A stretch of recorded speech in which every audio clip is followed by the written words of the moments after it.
అసలు ఏం జరుగుతుంది? కాంగ్రెస్ అధికారంలోకి వచ్చినప్పటి నుంచి ఆంధ్ర విగ్రహాలు వెలుస్తా ఉన్నాయి, ఆంధ్ర నాయకుల భూ కబ్జాలు ఇక్కడ తెరలేపుతా ఉన్నాయి. అంటే ఏంటి అని చెప్పేసి పూర్తి విషయాలు మాట్లాడేటువంటి ప్రయత్నం చేద్దాం. మనతో పాటు బీఆర్ఎస్ పార్టీ సీనియర్ నాయకురాలు సుమిత్రానంద్ గారు ఉన్నారు. అక్క నమస్తే అక్క. నమస్తే తమ్మి. ఇంకా ఇన్నేళ్ల తెలంగాణలో అంటే బీఆర్ఎస్ పార్టీలు కూడా అంత అనిపించలే, ఈ ఆంధ్ర హవా ఇవన్నీ కొనసాగినట్టు అనిపించలే. కానీ కాంగ్రెస్ పార్టీ అధికారంలోకి వచ్చినప్పటి నుంచి ఆంధ్ర విగ్రహాలు వెలుస్తా ఉన్నాయి, ఇక్కడ ఆంధ్ర నాయకుల విగ్రహాలు, ఆంధ్ర వ్యక్తిగత కబ్జాలు చేస్తా ఉన్నారు. అసలు ఏం జరుగుతుందంటారు తెలంగాణలో? ఇది కాంగ్రెస్ పాలనే అంటారా? తెలంగాణలో ఉన్నటువంటి ప్రజలు మాత్రం అనుకుంటలేరు. రేవంత్ రెడ్డి స్వయంగా ఇది బీజేపీ పాలననా, టీడీపీ పాలననా, కాంగ్రెస్ పాలన, కాంగ్రెస్ ను పుట్టగతులు లేకుండా ఎన్ని దశాబ్దాలు కలిసినా తిరిగి ఇక్కడ కోలుకోని దెబ్బ రేవంత్ రెడ్డి గారు కొడుతున్నట్టు అనిపిస్తాం. ఎంత స్పష్టంగా చెప్తాడైనా, అవసరమైతే గాంధీల కుటుంబానికి 1000 కోట్లు ఇవ్వాల్సి ఉంటుందని. ఇది ఎక్కడి బద్నాం అంటే ఎందుకంటే ఒక టీడీపీ వ్యక్తిలా మాట్లాడుతున్నాడు అనుకోవచ్చా, అలా వ్యవహరిస్తున్నాడు అనుకోవచ్చా? టీడీపీ బీజేపీ బాబు బంట్లకు నచ్చదు. తెలంగాణ వాళ్ళ లెక్కలోది కాదేమో మరి. అయ్యా, దేశానికి స్వతంత్రం వచ్చి ఎన్నేళ్ళు అయింది? జై హింద్ అనడం లేదా, జై భారత్ అనడం లేదా, భారత్ మాతకు జై అనడం లేదా? ఎందుకు మా తెలంగాణకు మేము జై కొట్టుకోవద్దు? ఎప్పటికీ తెలంగాణ ఉన్నంత కాలం. ప్రాంతీయవాదంతో చూసే వాళ్ళంతా దేశద్రోహంతో సమానం అంటూ పవన్ కళ్యాణ్ మాట్లాడిన వ్యాఖ్యలు మీరు విన్నారా? ఇది ప్రాంతీయవాదం ఎట్లయితుందయ్యా పవన్ కళ్యాణ్ గారు? ఇది Tejasvi Surya Karnataka MP, BJP MP, Pak విభజనతో పోల్చిండు కదా. మరి అప్పుడు ఎవరు మాట్లాడలేరు ఈ సన్నాసులు? ఈ పవన్ కళ్యాణ్ ఖండించలే, చెవులలో మేటలు పెట్టుకున్నాడా? ఏంది పరిస్థితి? మా కనంగానే మీరు ఉరికొస్తారు. తెలంగాణ అంటే మీకు అంత అల్కగా దొరికిందా?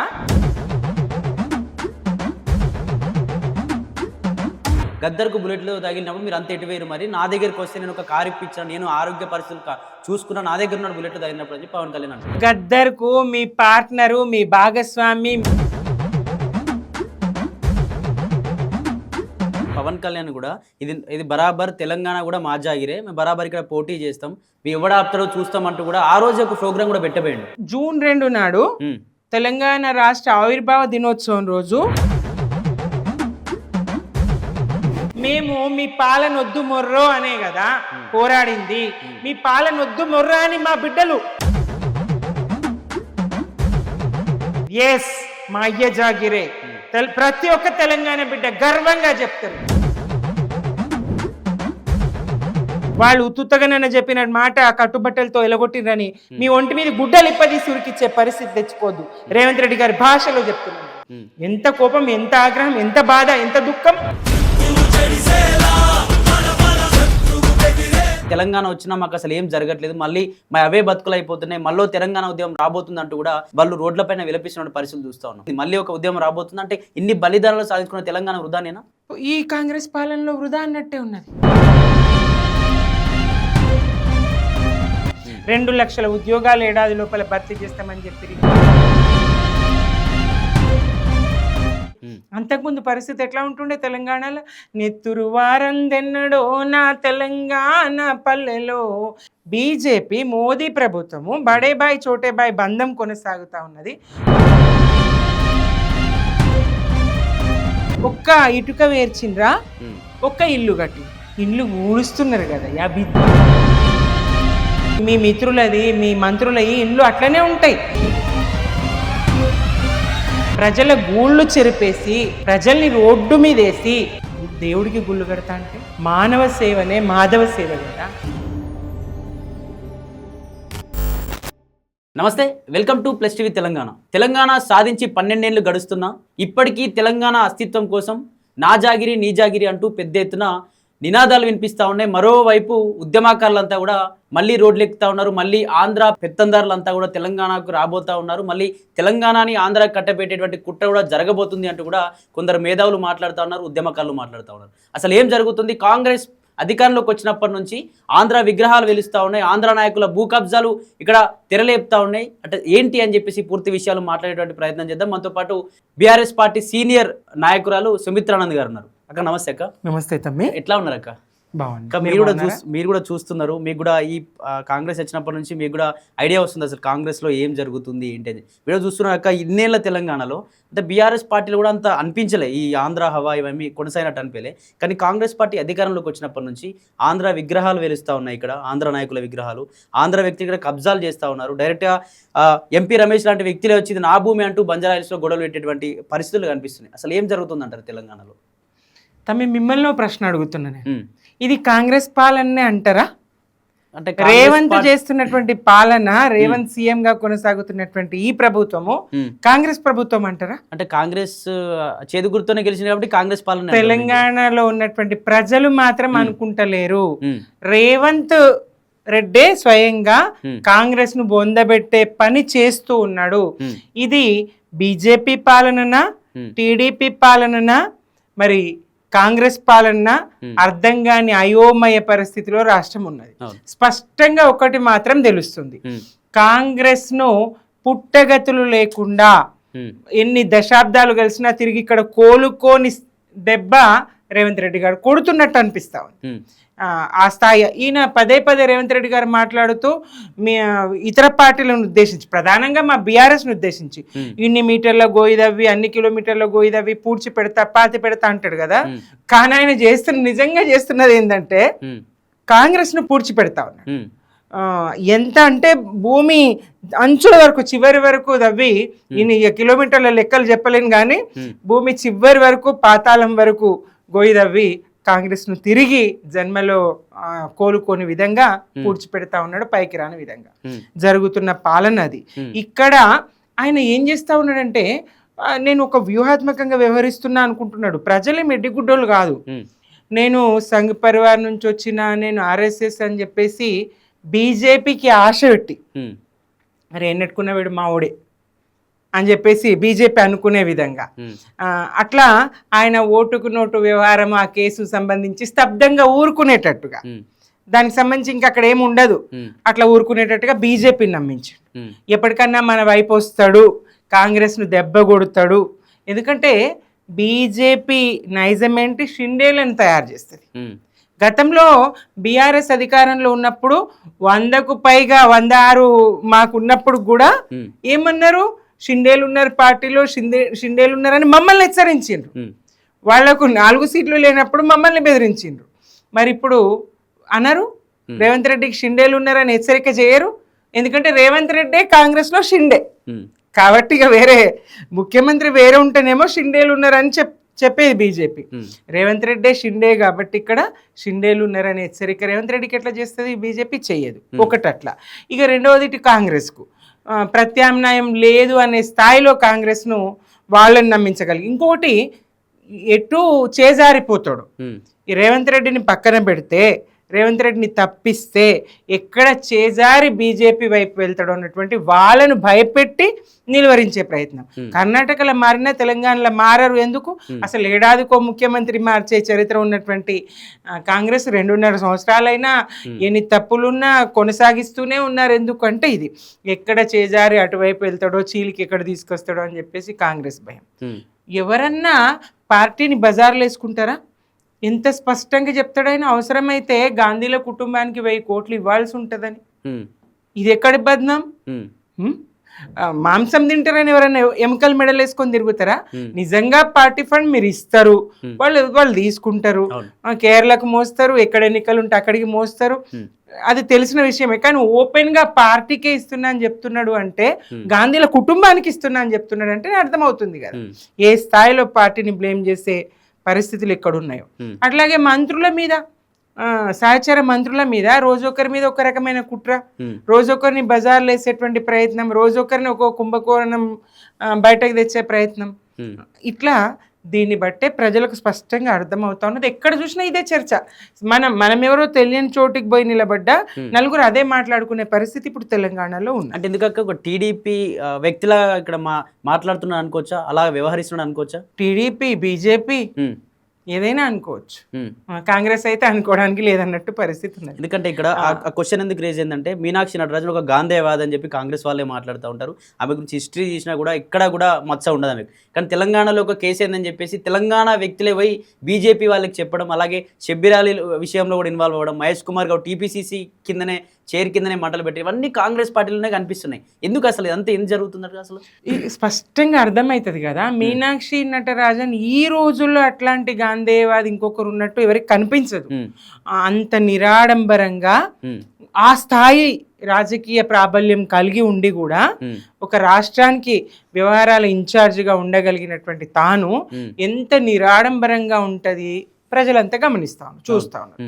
ఇంకొకటి, ఆమె ఇక్కడ రేవంత్ రెడ్డి గారు ప్రభుత్వం ఏదైతే ప్రజా వ్యతిరేక విధానాలకు పాల్పడుతున్నారో కొంత హెచ్చరిక చేసినట్టు ఈ హైడ్రా కూల్చివేతలు, పేదలను హింసించే తీరు ఇట్లాంటి అంశంలో ఆమె హెచ్చరించినట్టు వినపడింది. ఇంకా ఆ క్రమంలో ఈయన ఏం పెట్టుకున్నాడో తెలియదు. మరి స్పష్టంగా ఆ మధ్యప్రదేశ్ మంత్రి గారే స్వయంగా చెప్పిండ్రు కదా, ఈ రాష్ట్రం నుంచే మాకు వివరాలు అందినాయని, ఈ రాష్ట్రం నుంచే మాకు ఉప్పందిందని క్లియర్ గా చెప్పిండు. ఇక ఈయన ఎవరు పార్టీ పిసిసి అధ్యక్షులు మహేష్ కుమార్ గౌడ్ గారు ఈ వ్యవహారమై రేవంత్ రెడ్డి గారు విచారణ చేస్తున్నారు అంటాడు. మీనాక్షి నటరాజన్ ఏదైతే నామినేషన్ తిరస్కరణకు గురైందో దానికి సంబంధించి ఎవరు వివరాలు అందించిండ్రో, ఎవరు పార్టీకి ద్రోహం చేసిండ్రో, పార్టీలో ఎవరు అక్కడికి చేరవేసిండ్రో విచారణ చేపట్టిండ్రు రేవంత్ రెడ్డి గారు అంటారు. మహేష్ కుమార్ గౌడ్ గారు మీరేం చెప్తున్నారు? మీరు ఒక జడ్జి, ఇక్కడ పిసిసి ప్రెసిడెంట్, పార్టీ వ్యవహారాలకు సంబంధించి మీరు ఏదైతే విచారణ చేపట్టాలో మీరు విచారణ చేపట్టకుండా మరి హంతకున్నే తీర్పు ఇవ్వమని చెప్పినట్టున్నది. హంతకున్నే తీర్పు ఇవ్వమని చెప్పినట్టున్నది.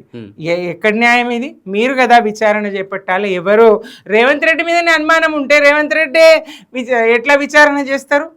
ఎంతవరకు సమంజసం అది? ఇది ఎక్కడ న్యాయం? ఇక షబ్బీర్ అలీ వ్యవహారం ఇదంతా చూస్తా చెప్తున్నా కదా ఇందాకనే, మంత్రుల మధ్య తగాదాలు సృష్టించి ఎక్కడో మాట్లాడినటువంటి ఇది. ఏది ఏమైనా మహిళలకు సంబంధించి మాట్లాడకూడదు. అట్లా మాట్లాడిండ్రు, పార్టీకి సంబంధించి మాట్లాడిండ్రు. ఏమని పదవులు కొంటున్నారని చెప్పిండ్రు. ఇది కొత్తదా?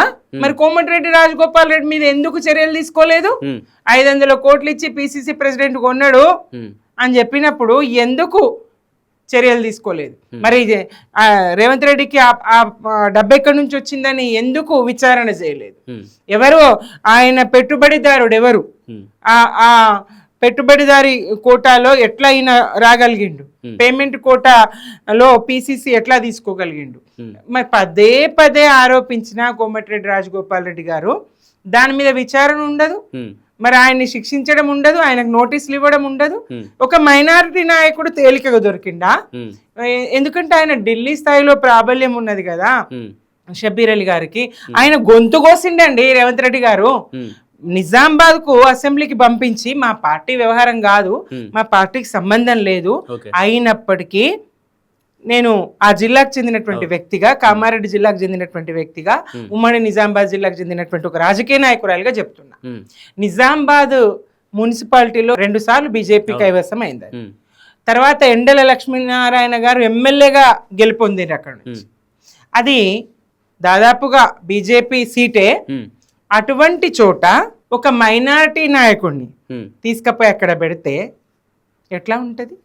మాకు రావాల్సినటువంటి ఓట్లు, మైనారిటీ ఓట్లు ఈయనకు షబ్బీర్ అలీకి మళ్ళాలి, మేము అక్కడ ఓడాలి, బీజేపీ అక్కడ గెలవాలి. ఇగో ఈ కుట్ర. షబ్బీర్ అలీ ఓడినా సరే కానీ మేం గెలవద్దు, బీజేపీ గెలవాలి. అట్లా బీజేపీకి సహకరించిన మనిషి, షబ్బీర్ అలీ గొంతు కోసిన మనిషి. పాపం ఆయన నువ్వు వెళ్ళి నిజామాబాద్ లో చేయమంటే చేసిండు, తన సీట్ ఆయనకు త్యాగం చేసిండు. కామారెడ్డిలో తన సీట్ ఆయనకు త్యాగం చేసిండు. గెలిచినా ఓడినా ఆయనకు ఒక పేరు ఉంటుండే, కామారెడ్డిలో కేసీఆర్ మీద పోటీ చేసిండు అని చెప్పేసి. మరి ఆ అవకాశం లేకుండా చేసిండు కదా షబ్బీర్ అలీ. మీరు రేవంత్ రెడ్డి గారు చెప్పినట్టు విన్నాడు. షబ్బీర్ అలీకి మంత్రి పదవి ఇవ్వకుండా అజారుద్దీన్కి ఇస్తే కూడా మౌనం కూరుకున్నాడు. అటువంటి షబ్బీర్ అలీని తీసుకొచ్చి మళ్ళీ ఇప్పుడేమో క్రమశిక్షణా చర్యలట. మరి ఇంతకుముందు ఈయన పేమెంట్ కోటాలో వచ్చిండని చెప్పిన వాళ్ళ మీద చర్యలు తీసుకున్నారా? లేదు కదా. పోనీ మహిళ విషయంలోనే చర్యలు తీసుకున్నారా అందాం. ఓకే, షబాస్, మెచ్చుకోవాల్సిందే. మహిళను అన్నందుకు మీరు చర్యలు తీసుకుంటే మెచ్చుకోవాల్సిందే. కానీ ఇదే మహిళ వ్యవహారంలోనే కదా మీనాక్షి నటరాజన్ తిరస్కరణకు గురైంది నామినేషన్. ఉమ్, మరి ఆ మహిళకి ఎందుకు న్యాయం చేయలేదు? 22లో ఆ మహిళ ఫిర్యాదు చేసింది. అప్పుడు పిసిసి ప్రెసిడెంట్ ఎవరు? రేవంత్ రెడ్డి గారే కదా. అవును. మరి ఎందుకు విచారణ చేపట్టలేదు? ఆ మహిళకి ఎందుకు న్యాయం చేయలేదు? పోనీ మీరు అధికారంలోకి వచ్చిన తర్వాతనే, అంటే మీకు పిసిసి ఇచ్చిన తర్వాతనైనా మీరెందుకు విచారణ చేపట్టలేదు? ఎందుకు ఆ మహిళకు న్యాయం చేయలేదు? చేస్తే గనుక ఉమ్, కనీసం తప్ప ఒప్ప ఏదో మీరు విచారణ చేసి నిర్ధారణ చేస్తే, నిజ నిజాలు తేలిస్తే కోర్టు దాకా వ్యవహారం పోకుండే కదా. ఉమ్, మీనాక్షి నటరాజన్కి ఈరోజు అభ్యంతరం వ్యక్తం కాకపోతుండే కదా, తిరస్కరణకు గురి కాకపోతుండే కదా. ఉమ్, మరి ఎక్కడ మహిళలకు సంబంధించి షబ్బీర్ అలీ గారి విషయంలో అయితేనే స్పందిస్తారా? ఇక్కడ ఎవరు ఫిర్యాదు 22లో చేసిన ఫిర్యాదు మీకు కనపడదు, కోర్టుకు వెళ్ళింది కూడా మీకు కనపడదు, కోర్టుకు వెళ్ళినా కానీ పిలిచి మాట్లాడరు. ఇది మాత్రం కనిపిస్తుందా మీకు? కొత్తగా వచ్చిన వాళ్ళ గారి కోసం వెంటనే స్పందిస్తారా మీరు? షబ్బీర్ అలీ గారు కాబట్టి స్పందిస్తారా మీరు? ఇక్కడ సీనియర్ కాంగ్రెస్ నాయకులను పక్కన పెట్టే ప్రయత్నం జరుగుతుంది. 100%. భట్టి గారిని బదనాం చేసినా, తర్వాత షబ్బీర్ అలీ గారిని బదనాం చేసిన, ఎవరిని సీనియర్ మంత్రులు, సీనియర్ కాంగ్రెస్ నాయకులు మంత్రులు కానీ కాదు, సీనియర్ కాంగ్రెస్ నాయకులు, కాంగ్రెస్ లోనే పుట్టి కాంగ్రెస్ లోనే కొనసాగేటువంటి వాళ్ళు, ఈ కాంగ్రెస్ ఏతరులైనటువంటి వాళ్ళు బాబు బంట్లకు నచ్చదు. వీళ్ళు బీజేపీ బాబు అంత కలగూర గంపలాగా, పవన్ కానీ ఇంకోరు కానీ అంతా ఇట్లాంటి వ్యవస్థ తెలంగాణ నడుస్తుంది, ఈ పాలన నడుస్తా ఉన్నది. అంటే ఇక్కడ చూసుకున్నట్టయితే ఇవన్నీ ఏఐసీసీ తెలియట్లేదు అంటారా? ఏఐసీ తెలంగాణలో ఏం జరుగుతుంది? మంత్రులు కాంగ్రెస్ పార్టీ నాయకుల్లోనే లొల్లి జరుగుతుంది, గాంధీ భవన్లోనే కాంగ్రెస్ నాయకులు కొట్టుకుంటారు, ఇవన్నీ ఏఐసీసీ దృష్టికి వెళ్ళట్లేదు అంటారు. ఏఐసీసీ ఎందుకు అసలు స్పందించట్లేదు అంటారు ఈ విషయంలో? ఏమో, రాష్ట్రంకి వచ్చి ఎన్ని డిక్లరేషన్లు, ఎన్ని ప్రకటనలు, మరి నిరుద్యోగులకు హామీ ఇచ్చిపోయి 2 లక్షల ఉద్యోగాలు ఏడాదిలో ఇప్పిస్తా అని చెప్పేసి ఎవరు? రాహుల్ గాంధీ గారు. కామారెడ్డికి వచ్చి బీసీ డిక్లరేషన్ చేసి సిద్ధరామయ్యతో ఇప్పించిరి, అది ఎటు పోయింది? అనేక డిక్లరేషన్లు, రైతులకు ఎన్ని హామీ ఇచ్చిండ్రు, మహిళలకు మహాలక్ష్మి పేరు చెప్పి ఎన్ని హామీలు ఇచ్చిండ్రు, వీటికి సంబంధించి ఏం జరుగుతుంది, పాలన ఎట్లున్నది అని కనీస రివ్యూలు, విచారణలు అక్కడ చేసినట్టు కనబడదు. బీసీ రిజర్వేషన్ల కోసం కామారెడ్డిలో హామీ ఇస్తారు, అక్కడ రాహుల్ గాంధీ గారు కానీ, ప్రియాంక గారు కానీ, సోనియా గాంధీ గారు కానీ వీళ్ళు చేసినటువంటి దీక్షకు వాళ్ళు రారు, పార్లమెంట్ లో ఒక్కసారి కూడా ఈ అంశాన్ని లేవనెత్తారు. దీన్ని బట్టి రాష్ట్ర కాంగ్రెస్ పాలన ఎట్లున్నదనే విషయం కనీసము వాళ్ళు స్పందించడం లేదు. అది మా ప్రభుత్వం అని వాళ్ళు అనుకుంటున్నారో లేదో కూడా తెలియదు. ఇది మా కాంగ్రెస్ ప్రభుత్వం అని రాహుల్ గాంధీ గారు కానీ, సోనియా గాంధీ గారు అనుకుంటున్నారా? అనుకుంటే ఎందుకు పాలన ఎట్లా జరుగుతా ఉన్నది? వీళ్ళ మధ్య ఈ అంతర్గతం కాదు, బహిర్గత విభేదాలు, కొట్లాటలు, గల్లాలు పట్టుకునే స్థాయి, పంచాయతీలు, ఇవి ఎందుకు జరుగుతా ఉన్నాయి? ఇక్కడ వీళ్ళ మధ్య పంచాయతీ ఏంది, వీళ్ళ పాలన ఎట్లున్నది, కాంగ్రెస్ పరిస్థితి ఏంటి, పార్టీ ఏంటి, ప్రభుత్వం ఏంటి, కనీస విచారణ చేస్తున్నట్టు కనిపించదు. స్పష్టమవుతాం. తెలంగాణ వాళ్ళ లెక్కలోది కాదేమో, మరి తెలంగాణ వాళ్ళ లెక్కలోది కాదేమో, జాతీయ కాంగ్రెస్ తెలంగాణను పట్టించుకోవడం లేదేమో. అక్క, తెలంగాణలో కాంగ్రెస్ అధికారంలోకి వచ్చి దాదాపు 2.5 ఏళ్ళు గడుస్తూ ఉంది. ఈ 2.5 ఏళ్లలో ఇప్పటికీ కూడా అంటే ఆంధ్ర పెత్తందారుల వ్యవస్థ నడుస్తున్నట్టు అనిపిస్తుంది. ఆంధ్ర విగ్రహాలు వెలుసు, మీరు కూడా మనం చూసిర్రు, అమీర్పేటలో ఎన్టీఆర్ విగ్రహం పెడితే అక్కడ మొత్తం టీడీపీ సంబంధించిన జెండాలు కనిపించినాయి. అందరూ కూడా టీడీపీ వ్యక్తులాగా మాట్లాడడం అనిపించింది. రేవంత్ రెడ్డి కావచ్చు, తుమ్మల కావచ్చు, అందరూ ఇతను టీడీపీ వ్యక్తి, మాకు రాజకీయాలు నేర్పించిన వ్యక్తి అంటూ కూడా ఇతని అన్నందరూ కూడా ఆదర్శంగా తీసుకోవాలి తెలంగాణ వ్యాప్తంగా అంటూ ఇటువంటి కామెంట్స్ కూడా అక్కడ మీరు విన్నారు. అది ఒక టీడీపీ సభలాగా అనిపించిందని చెప్పి బీఆర్ఎస్ పార్టీ చాలాసార్లు మాట్లాడింది. ఎట్లా చూస్తారు అక్కడ నిజంగా ఏం జరుగుతుంది? ఆత్మలనే ఉండవు, కానీ ఉంటే ఎన్టీఆర్ ఆత్మ ముందుగా ఘోషిస్తుంది. ఎందుకంటే ఆయన వెనుపోటు పొడిచి ఆయన సాగు కారణమైన వీళ్ళ ఇవాళ ఆయన విగ్రహాలు పెట్టే అర్హత, కనీసం చేతిలో స్పృశించే అర్హత కూడా వాళ్ళకి లేదు. ఇక్కడ వాళ్ళు విగ్రహం పెట్టింది ఎన్టీఆర్కి ఏదో పేరు ప్రతిష్టల కోసమో, ఎన్టీఆర్ని ఏదో చూపించాలనో, ఎన్టీఆర్ మీద ప్రేమాభిమానాలు, గౌరవమో కాదుగాక కాదు. వాళ్ళకు ఒక్కటే, చంద్రబాబును మళ్ళీ తెలంగాణలోకి తీసుకురావాలి. తెలంగాణలో తట్ట బుట్ట చదువుకొని ఎన్నిసార్లు అయ్యా కొడుకులు ఇద్దరు చెప్పలేరు? అటు చంద్రబాబు నాయుడు చెప్పిండ్రు, ఇటు లోకేష్ చెప్పిండ్రు, కట్టుబట్టలతో ఎలగొట్టేసిండ్రు, కట్టుబట్టలతో మెడలు పట్టి గెంటిండ్రు అని. ఈయనే ఉంటారు వారం రోజులు, వీకెండ్స్ లో వచ్చి ఈయనే ఉంటారు, కుటుంబాలు ఇక్కడనే ఉంటాయి, పిల్లలు ఇక్కడనే చదువుతారు, కట్టుబట్టలతో నూకేసిండ్రు అంటారు. ఈడ మీకు ఆస్తులు లేవా? ఏది లేదు, మిమ్మల్ని ఎవరేమన్నారు? ఇట్లా మాట్లాడే వీళ్ళు సరే రాజకీయంగా కట్టుబట్టలతో గెంటేసిన పరిస్థితి అయితే ఉంది. కట్టుబట్టలతో కాదు, అవి కూడా లాగేసి రాజకీయ రంగంలో ఒంటి మీద గుడ్డలు లేకుండా మెడబెట్టి ఏపీ గెంటిన పరిస్థితి తెలంగాణ ద్రోహులైనటువంటి తెలంగాణ వ్యతిరేకులైనటువంటి పార్టీలు ఏవైతే ఉన్నాయో చంద్రబాబు లాంటి వాళ్ళను గెంటేసినటువంటి పరిస్థితి. తెలంగాణ ప్రజల స్పృహ సోయి ఆ స్థాయిలో ఉన్నది. వీళ్ళు మోసగించారు, వీళ్ళు దోచుకున్నారు, తెలంగాణను అభివృద్ధి జరగనివ్వలేరు, మమ్మల్ని నాశనం చేసినటువంటి కసి కోపం అయితే తెలంగాణ ప్రజలకు ఉంది. నామరూపాలు లేకుండా తెలంగాణలోంచి తుడిచిపెట్టుకుపోయింది. కానీ ఇక్కడ ఆయన అనుబంధ మీడియా ఉన్నది, చంద్రబాబు అనుబంధ మీడియా ఉన్నది.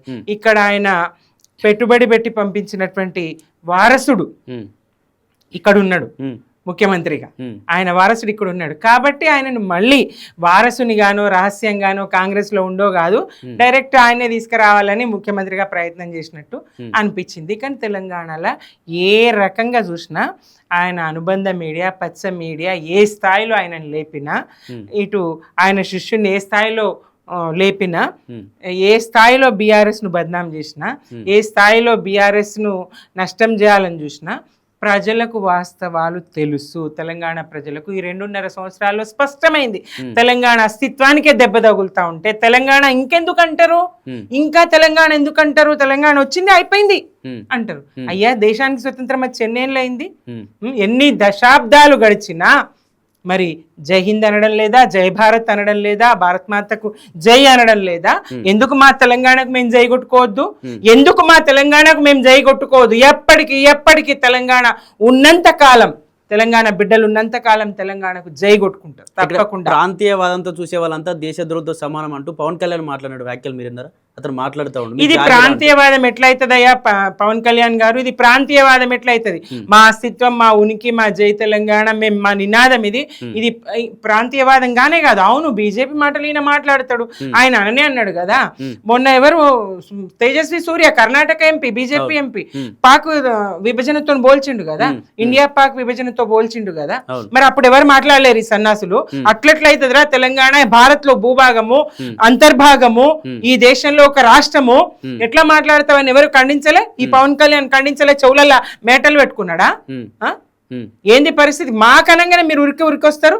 తెలంగాణ అంటే మీకు అంత అల్కగా దొరికిందా? ఇప్పుడు మీ వాడున్నాడు ఇక్కడ గద్దె మీద అనుకొని మీరు ఇక్కడ జ్వరబడతామంటే తెలంగాణ వాళ్ళు ఊరుకోరు. తెలంగాణ ప్రజలకు ఆ సోయి ఉన్నది. మీరేంటి, ఎన్నడయ్యా మీరు మా తెలంగాణ గురించి మాట్లాడింది? ఎన్నడయ్యా మా ఉద్యమానికి మీరు సహకరించింది? అవమానించారు కదా. 11 రోజులు ఉపాసం ఉన్నా అంటివి కదయ్యా పవన్ కళ్యాణ్ గారు. 11 రోజులు తెలంగాణ ప్రకటన వచ్చిన తర్వాత అన్నం ముట్టుకోలేనని చెప్పినోనివి నువ్వు తెలంగాణ గురించి మాట్లాడు. తెలంగాణ ఉద్యమకాలు, తెలంగాణ ప్రాంతీయవాదంతో జై తెలంగాణ అంటూ గుండెలు తరుముకుంటున్న ప్రతి ఒక్కరు గద్దర్కు బుల్లెట్లు తగిలినప్పుడు మీరు అంత ఎటువేరు? మరి నా దగ్గరికి వస్తే నేను ఒక కారు ఇప్పించాను, నేను ఆరోగ్య పరిస్థితులు చూసుకున్నా, నా దగ్గర ఉన్న బుల్లెట్లు తగిలినప్పుడు అని పవన్ కళ్యాణ్ అంటున్నారు. గద్దర్కు మీ పార్ట్నరు, మీ భాగస్వామి, మీ ముఖ్యమంత్రి చంద్రబాబు నాయుడు హయాంలో ఎవరు కాల్చిండ్రు, ఎవరు కాల్పించిండ్రు? చంద్రబాబు నాయుడు కాదా? ఆయన ప్రభుత్వం కాదా? ఎవరి పాలనలో ప్రజలకు రక్షణ లేకుండా పోయింది? గద్దర్ లాంటి వాళ్లకు రక్షణ లేకుండా పోయింది. ఎవరి బుల్లెట్లు అవి? ఎవరి ప్రభుత్వపు బుల్లెట్లు అవి?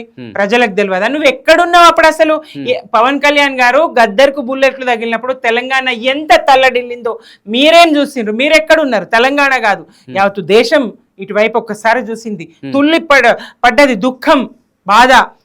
ఆయన బతకాలని కోటి దండాలు పెట్టుకున్నారు. ఎవరి విశ్వాసాలు వాళ్ళవి. గద్దరు తెలంగాణ కాపాడుకున్నది. తెలంగాణ గద్దర్ను కాపాడుకున్నది. మీరు కాదు, తెలంగాణేతరులు చంపాలని చూసిండ్రు. తెలంగాణేతర పాలకులు ఆయన్ని చంపాలని చూస్తే ఆయనను కాపాడుకున్నది కదా. మీరు ఎక్కడున్నారు అసలు? అప్పుడు మీరేం మాట్లాడతారు? పోయినోడు గురించి అసత్యాలు అబద్ధాలు ఎట్లా మాట్లాడతారు? ఇక్కడ పవన్ కళ్యాణ్ కూడా ఇది బరాబర్ తెలంగాణ కూడా మా జాగిరే, మేము బరాబర్ ఇక్కడ పోటీ చేస్తాం, మీ ఎవడ ఆపుతారో చూస్తామంటూ కూడా ఆ రోజు ఒక ప్రోగ్రామ్ కూడా పెట్టబోయిండు. ఇది జూన్ 2 నాడు తెలంగాణ రాష్ట్ర ఆవిర్భావ దినోత్సవం రోజు నవనిర్మాణం అని.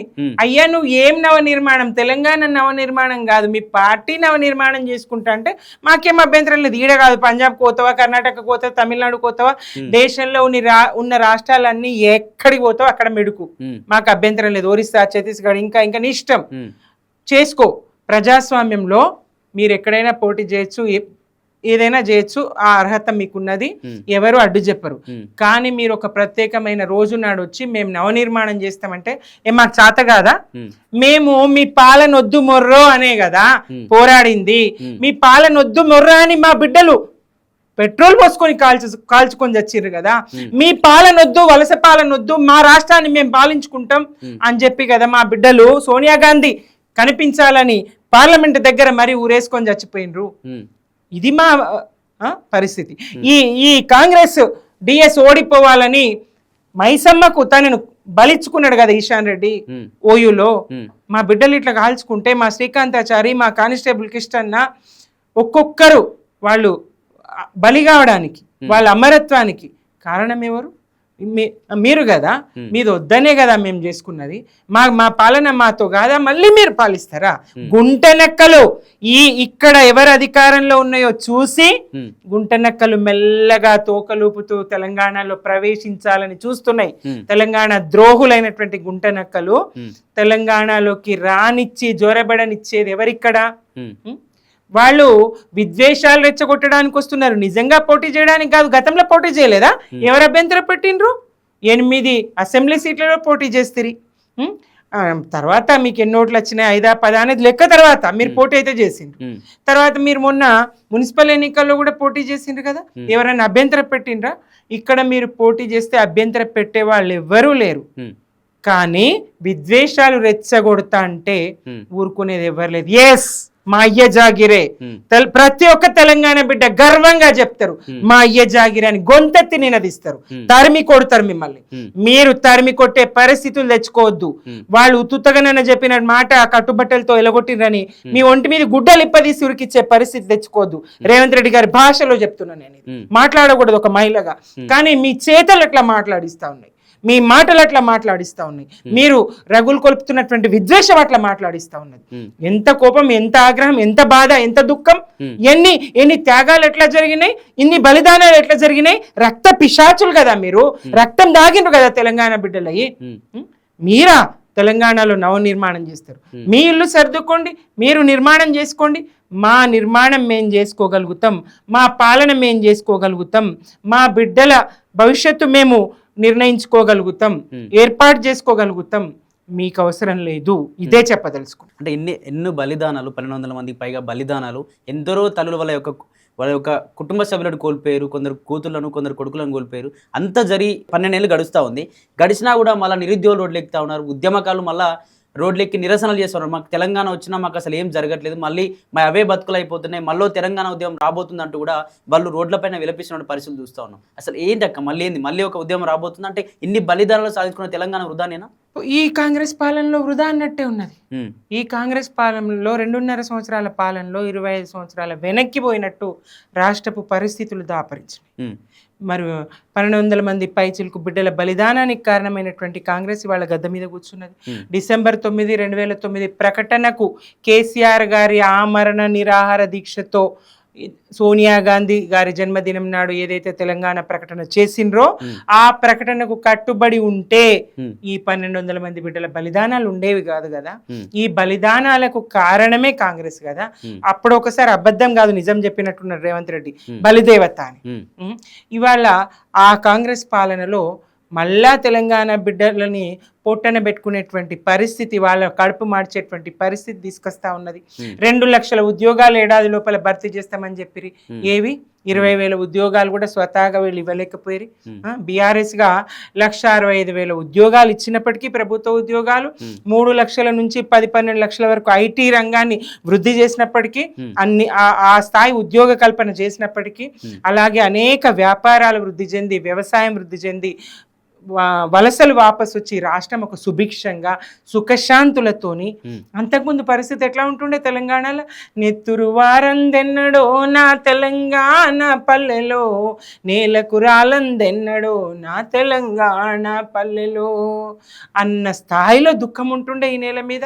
అన్న స్థాయిలో ఇనుపబూట్ల చప్పుళ్ళు ఉంటుండే నా తెలంగాణ పల్లెల్లో. అటువంటి పరిస్థితులు లేకుండా పోయినాయి కదా, ఎన్కౌంటర్లు లేకుండా పోయినాయి కదా. వేదన ఒక్క నూనోగో మీసాల ఔషి పిల్లగాడు పోరడు ఊర్లలో ఉంటే ఒట్టు అట్లాంటి పరిస్థితులు నాడుండే. వాడు ఒక ప్రశ్న ఇస్తే నక్సలైట్ ఎదురు కాల్పులు. మరి ఈ ప్రభుత్వంతో ఎవడొచ్చి ప్రశ్నించకున్నా అన్నలకు అన్నం పెట్టినవనో మరో కారణం చూపించో ఎప్పుడు ఎన్కౌంటర్ చేస్తారో ఎదురు కాల్పుల్లో చంపేస్తారో అని చెప్పేసి యువత అంతా దుబాయ్ బాట పట్టేసారు, గల్ఫ్ దేశాల బాట పట్టిరు. తెలంగాణలో ఇంటింటికి గోరటెంకన దుఃఖం.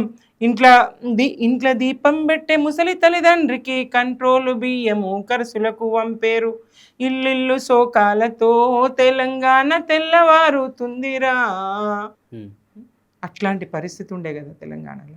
అదంతా పోయింది కదా 10 సంవత్సరాల కేసీఆర్ గారి పాలనలో. ఏదైతే కోరుకున్నామో, ఏదైతే ఆకాంక్షను సారు దగ్గరుండి పాటగా రూపొందించారో అందశ్రీ గారి జై జై తెలంగాణ. గోదావరి కృష్ణమ్మలు మన బీళ్లకు మల్లాలే, పచ్చని మాగాణాల్లో పసిడి సిరులు పండాలే, సుఖశాంతుల తెలంగాణ సుభిక్షంగా ఉండాలే, స్వరాష్ట్రమై తెలంగాణ స్వర్ణయుగం కావాలి. జై తెలంగాణ జై జై తెలంగాణ, జయ జయ హే తెలంగాణ జననీ జయ కేతనం, ముకోటి గొంతుకలు ఒక్కటైన చేతనం. అట్లాంటి ఆ సుఖశాంతుల తెలంగాణ సాధ్యమైంది కదా, ఆ సుభిక్షమైన తెలంగాణ సాధ్యమైంది కదా. తలాపున వారి సుక్కనీళ్ళు ఇవ్వని తెలంగాణ, గోదారమ్మ తెలంగాణను గొడ్రాలిని చేసిపోయిందమ్మ, అమ్మ తెలంగాణమా ఆకలి కేకల గానమా అని గద్దర్ విలపించే కదా.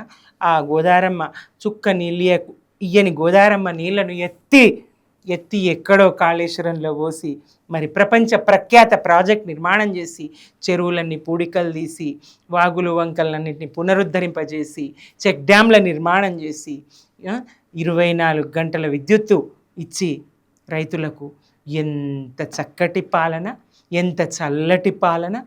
ఏమాయ్ 2.5 సంవత్సరాల్లో కరువు తాండవించే పరిస్థితి. కరువు కాదు, ఏ రకంగా కరువు అంటే ప్రభుత్వం ఏదైతే రైతులకు ఎండబెడతా ఉన్నదో రైతన్నకు కరువులాగానే ఉంది. పంట వండి కరువు, కాలం గాక కరువు కాదు ఇది. సర్కారు కక్షపూరితంగా వ్యవహరించడంతో, కాంగ్రెస్ సర్కారు కక్షపూరితంగా వ్యవహరించడంతో రైతులకు కరువు వచ్చినట్టే ఉన్నది, పంట వండి కూడా కరువు వచ్చినట్టే. నువ్వు యాసంగి వడ్లకు బోనస్ ఇవ్వకపోతేవి, పండిన పంటను సకాలంలో కొనకపోతేవి, ఎరువులు ఇవ్వకపోతేవి, రైతు భరోసా ఇవ్వకపోతేవి, అరకొర రుణమాఫీ చేస్తేవి. ఏ రకంగా చూసినా మరి ఇప్పుడు అయితే 9 గంటల కరెంటే. ఏ రకంగా చూసినా రైతును ముప్పు తిప్పల పెట్టిన పాలన అనేది. కరువు కాదు వాళ్లకు, కాలం అయి కూడా కరువే అన్నట్టు రైతుల పరిస్థితి ఉన్నది. మీరు మాట్లాడుతూ పాట పాడుతూ చాలా ఎమోషనల్ అయిపోతున్నారు. అంటే గుర్తొచ్చాక ఉద్యమాలు, వీళ్ళు మాట్లాడే మాటలు. ఉద్యమంలో 2000 ఎక్కడి నుంచి ఉన్నదాన్ని అవమానాలు ఎట్లుంటాయి, ఆంధ్ర వలస పాలకులై మా భాషను ఎట్లా హీనం చేసిండ్రు, మా బతుకులను ఎట్లా ఆగం చేసిండ్రు చూసిన వాళ్ళు. మా మాటను అవహేళన చేసినటువంటి సందర్భాలు, ఎక్కిరించినటువంటి సందర్భాలు చూసినాం. సినిమాల్లో ఒక విలన్లుగా, ఒక జోకర్లుగా తెలంగాణ ఆడోళ్లను రౌడీ శకుంతలగా చేసి భాషను హీనం చేస్తిరి, బతుకును ఆగం చేస్తిరి. ఎంత దుఃఖం. వాళ్ళ విశ్వనాథ శ్రీశ్రీలకు వాళ్ళ మొక్కని, కానీ దాశరథి కాలోజీలను దాచి పెడితే కుట్ర కాదా, పొమ్మంటే పోవెందుకని గొరటెంకన చెప్పలేదు. ప్రజాకవులందరూ రాయగలిగిన వాళ్ళు రాసిండ్రు, పాడగలిగిన వాళ్ళు పాడిండ్రు, ప్రజలు గొంతెత్తిండ్రు. నిరక్షరాస్యులు, అన్ని వర్గాల ప్రజలు, వ్యవసాయదారులు, మహిళలు, ఒక్కరా ఇద్దరా నేడు తెలంగాణ పోరులో భాగస్వామి కాని తెలంగాణ బిడ్డ లేదు. ఒక్కడుగా కేసీఆర్ బయలుదేరి ప్రజలను నమ్మించి తెలంగాణ సాధ్యమైతుందని చెప్పి తన వెంట పెట్టుకొని కదిలిండు కదా, సాధ్యం చేసిండు కదా తెలంగాణను. మరి 10 సంవత్సరాల్లో స్వయం పాలనతోని అభివృద్ధి చేసి చూపించిండు కదా. సిరులున్న తెలంగాణను మరి సంపద సృష్టించి ప్రజలకు పంచిండు కదా. అబద్ధపు పునాదులతోని, అబద్ధపు ప్రచారంతోని కాంగ్రెస్ అధికారంలోకి వచ్చి అబద్ధపు హామీలతోని, అసలు కాంగ్రెస్ అంటేనే అబద్ధం. ఆ అబద్ధానికి ఇంకా పెద్ద అబద్ధం రేవంత్ రెడ్డి గారు. ఆ అబద్ధానికి తోడైనటువంటి పెద్ద అబద్ధము తెలంగాణ వ్యతిరేకి, నరాన తెలంగాణ వ్యతిరేక నింపుకున్నటువంటి తెలంగాణ వ్యతిరేకి, తెలంగాణ ఉద్యమకారుల మీదకి రైపిల్ ఎక్కువ పెట్టినటువంటి రేవంత్ రెడ్డి గారు తోడైండు. ఇక చూడు ఎట్లుంటది రాష్ట్రం పరిస్థితి. మరి ఈ రకంగా తెలంగాణలో కాంగ్రెస్ అధికారంలోకి వచ్చి అబద్ధంతో అధికారంలోకి వచ్చి అబద్ధపు హామీలతో అధికారంలోకి వచ్చి 420 హామీలు ఇచ్చి అరచేతిలో వైకుంఠం చూపించి 2 లక్షల రుణమాఫీ అందరికీ చేసేస్తా రైతులందరూ, కేసీఆర్ 1 లక్షణ చేసిండు, వెళ్ళండి పరుగున నేను డిసెంబర్లో రాగానే చేస్తాను రైతులకు చెప్పి మోసగించి అప్పుల పాలు చేసిండు వాళ్ళని. 10,000 కాదు 15,000 రైతు భరోసా ఇస్తాను అసలుకే ఎగబెట్టిండు రైతు భరోసా. ఇట్లా ఒక్కటి కాదు, ఆ రకంగా రైతులను, విద్యార్థులను, ఉద్యోగులను, మీకు 3 DAలు పెండింగ్ పెట్టిండు కేసీఆర్, నేను వచ్చి 5 DAలు నేను మొత్తం DAలు ఇచ్చేస్తా అన్నాడు 3. తర్వాత PRC వేస్తా 6 నెలల లోపల అని చెప్పేసిండు. 2.5 సంవత్సరాలైనా PRC అతి గతి లేదు. వేతన సవరణ, ఉద్యోగులకు సంబంధించినటువంటి వేతన సవరణ చేస్తా అన్నారు, చేయలేదు. అలాగే DAలు ఈ జూన్లో ప్రకటించాల్సిన DAతో 6 అవుతాయి, 6 DAలు బకాయి పడ్డాడు, 3 పోయి. అట్లాగే పదవి విరమణ పొందినటువంటి ఉద్యోగులు వాళ్ళు దాచుకున్న డబ్బులు వాళ్ళకి ఇస్తలేడు.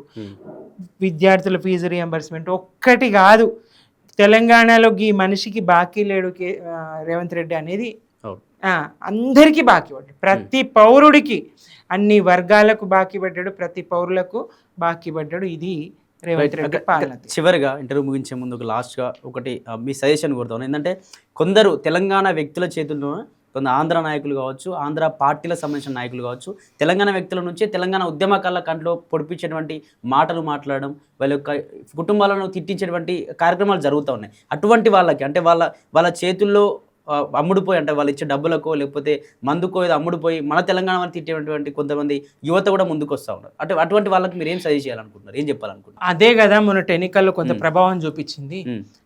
చిన్న చితక వాళ్ళ నుంచి అందేటువంటి ఆర్థిక ఇదాని కోసమో, చిన్న వాటి కోసమో లొంగి తెలంగాణ ప్రయోజనాలను పాతరేసినటువంటి కొంతమంది ఒక పిడికెడు మంది చేసినటువంటి విష ప్రచారం, దుష్ప్రచారం, ఇంకా కొంతమంది తెలుసుకున్నారు ఏందనేది, బయటకు వచ్చిండ్రు. ఆ ఇనుప కౌగిల నుంచి కొంతమంది బయటకు వచ్చిండ్రు, ఇంకొంతమంది కొత్తగా ఆ కౌగిల్లో చేరి వాళ్ళు దుష్ప్రచారం చేస్తూనే ఉన్నారు. 9.5 సంవత్సరాల 10 సంవత్సరాల BRS పాలన మీద, ఇంటి పార్టీ మీద వ్యతిరేక ప్రచారం చేస్తూనే ఉన్నారు. రేవంత్ భజన చేస్తూనే ఉన్నారు, తెలంగాణ ద్రోహుల భజన చేస్తూనే ఉన్నారు. వేలు మనదే కన్ను మనదే అన్నట్టు చేస్తా ఉన్నారు. మెజారిటీ ప్రజలు గుర్తించే పరిస్థితి పాలన. మాటలు అప్పుడు విన్నారు, కానీ ఇప్పుడు చేతలు చూస్తా ఉన్నారు కదా. మాటలు కాదు కదా ప్రజలకు కావాల్సింది, చేతలు కదా.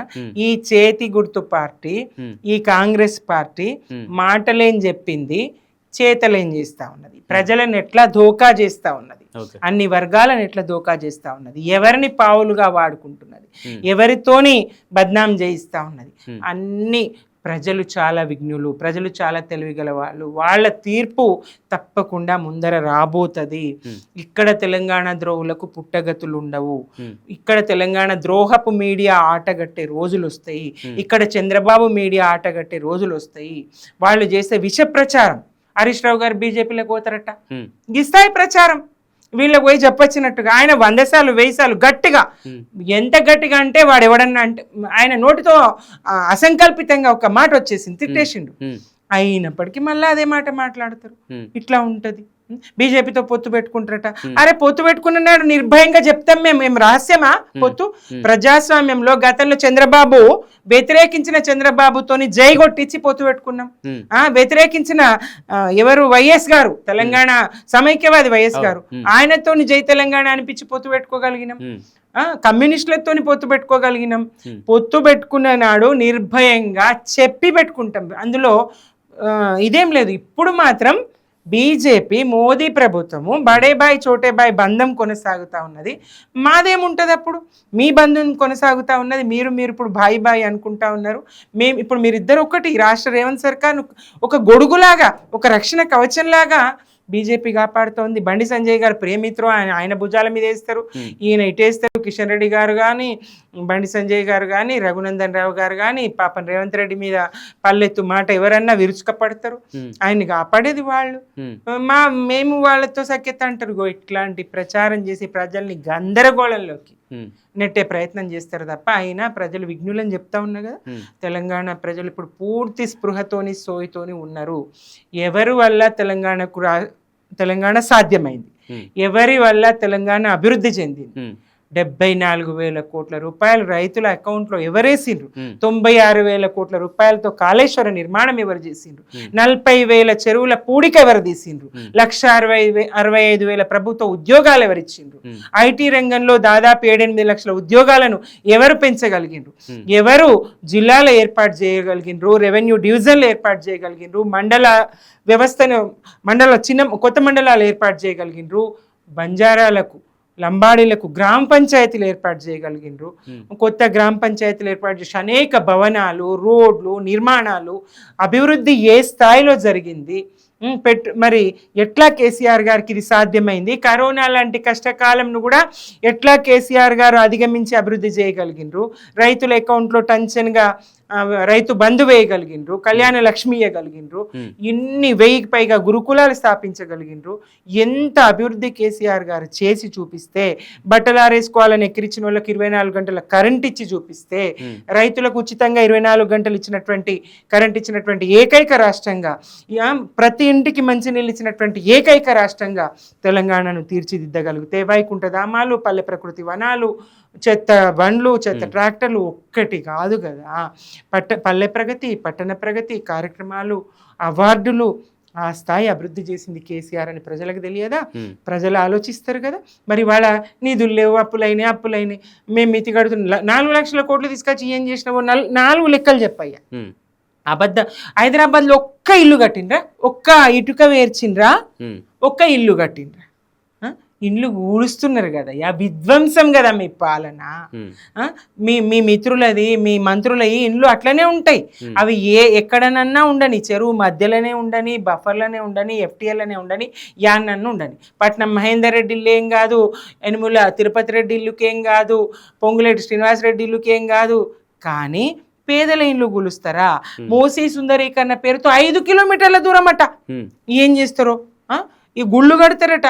ప్రజల గూళ్ళు చెరిపేసి, ప్రజల్ని రోడ్డు మీద వేసి దేవుడికి గుళ్ళు కడతా అంటే ఏమన్నట్టు? మానవ సేవనే మాధవ సేవ కదా. మనుషులకు సేవ చేయను ఒక రాష్ట్రానికి బాధ్యత వహిస్తున్నటువంటి ముఖ్యమంత్రిగా మనుషులకి ఏం చేయగలుగుతావో చెయ్యు. మనుషులను చంపి దేవుడికి గుళ్ళు కడతా అంటే ఏమన్నట్టు? ఎక్కడి పాలన ఇది? రైట్, థ్యాంక్ యూ అక్క. ఇది బీఆర్ఎస్ సీనియర్ లీడర్ సుమిత్రానంద్ గారితో స్పెషల్ ఇంటర్వ్యూ. మరిన్ని అప్డేట్స్ కోసం చూస్తూనే ఉండండి plus TV Telangana. Thank you.